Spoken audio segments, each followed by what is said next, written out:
வணக்கம் குட்டீஸ். இப்போ நம்ம பார்க்க போகிறது கிளியக்கா கதை. ஒரு அழகான காட்டுக்குள்ள 2 கிளிகள் வாழ்ந்து வந்துச்சாம். அதில் ஒரு கிளியோட பேரு ராஜா, இன்னொரு கிளியோட பேரு தேஜா. இந்த 2 கிளிகளும் நல்ல நண்பர்களாக வாழ்ந்துட்டு இருந்துச்சாம். நல்ல நண்பர்கள்னா என்ன? யாருக்காவது ஒரு கஷ்டம் வந்தால் இன்னொருத்தவங்க நல்ல விதமாக அவங்களுக்கு உதவி பண்ணணும். அதுதானே நல்ல நண்பர்கள். ஒரு நாள் இந்த ராஜா கிளி தன்னோட உணவை தேடி பறந்து போகிற நேரத்தில் ஒரு வேடன் அந்த காட்டுக்குள்ளே இருந்து அந்த ராஜா கிளியை சுட்டுடுறாரு. ஆனால் அவர் சுட்டது ராஜா கிளியோட ரெக்கை மேலே. அதனால் ராஜா கிளியோட ரெக்கைகள் ரொம்பவே பலவீனம் ஆயிடுச்சு. இருந்தாலும் தன்னோட இருப்பிடத்தை தேடி அது கவனமாக பறந்து வந்துருச்சு.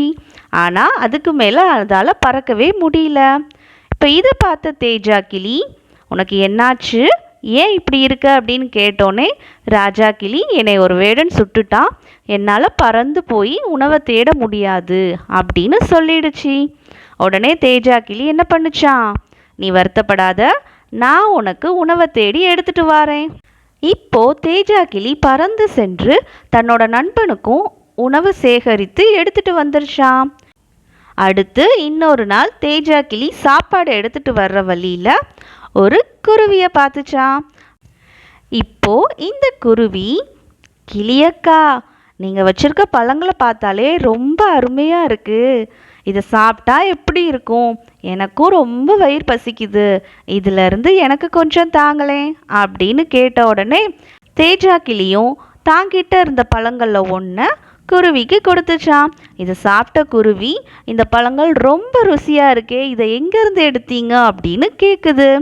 உடனே தேஜா கிளி ரொம்ப யோசிக்குது, இதை சொல்லலாமா வேண்டாமா.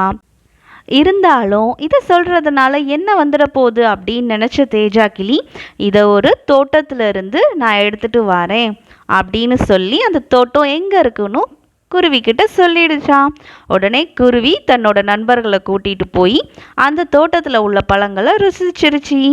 இப்போது அந்த குருவி சாப்பிட்டுட்டு கொஞ்சம் பழங்களையும் எடுத்துகிட்டு வந்துடுதான். வர்ற வழியில் அது ஒரு அணிலை பார்க்குது. அணில்களுக்கும் பழங்கள்னா பிடிக்கும் தானே. உடனே இந்த அணில் குருவி கிட்ட, குருவி அக்கா, இந்த பழங்களை நீங்கள் எங்கேருந்து எடுத்தீங்க அப்படின்னு கேட்குது. உடனே குருவியும் தான் எடுத்த இடத்த சொல்லி அங்கேருந்து தான் எடுத்தேன் அப்படின்னு சொல்லிடுது. உடனே அணில் சும்மா இருக்குமா, தன்னோட கூட்டத்தை எல்லாம் கூட்டிகிட்டு போய் அந்த இடத்துல இருக்க எல்லா பழங்களையும் கொஞ்சம் கொஞ்சமாக கொறிக்க ஆரம்பிச்சிருச்சு. இந்த அணில்கள் எல்லாம் இப்படி பழங்களை கொறிக்கிறது அந்த தோட்டக்காரர் பார்த்துறாரு. உடனே அணில்கள் எல்லாத்தையும் விரட்டி விட்டுட்டு தன்னோட பழங்களுக்கு வலைகளை போட்டுடுறாரு. இப்போ தேஜா கிளி தான் சாப்பாட்டுக்காண்டி இந்த தோட்டத்துக்கு வருது. வர்ற தேஜா கிளி என்ன பண்ணுது, பழங்கள் எல்லாம் இப்படி வலைகள் போட்டிருக்கதை பார்த்து ரொம்ப வருத்தப்படுது. வருத்தப்பட்டு போகும் வழியில் திரும்பவும் குருவியை பார்க்குது. குருவியை பார்த்த கிளி ரொம்ப வருத்தப்பட்டு, என்னால் என்னோட நண்பனுக்கு சாப்பாடு எடுத்து கொண்டு போக முடியல, நான் வேறு எந்த இடத்த தேடன்னு தெரியல அப்படின்னு ரொம்ப வருத்தப்பட்டுச்சான். உடனே குருவி தான், நான் அணில்கிட்ட சொன்னேன், அந்த அணில்கள் தான் கூட்டம் கூட்டமாக போய் இந்த விஷயத்தை கெடுத்து விட்டுருச்சுங்க அப்படின்னு சொல்லி அந்த குருவியும் வருத்தப்பட்டுச்சான். இப்போ எல்லாரும் வருத்தப்பட்டு என்ன ஆகுறது சொல்லுங்க குட்டீஸ். இந்த கதை உங்களுக்கு பிடிச்சிருக்கா குட்டீஸ்? இந்த கதையோட நீதி என்ன? நாம் பண்ணுற எல்லா விஷயங்களையுமே எல்லார்கிட்டையும் சொல்லணும் அப்படின்னு அவசியம் கிடையாது.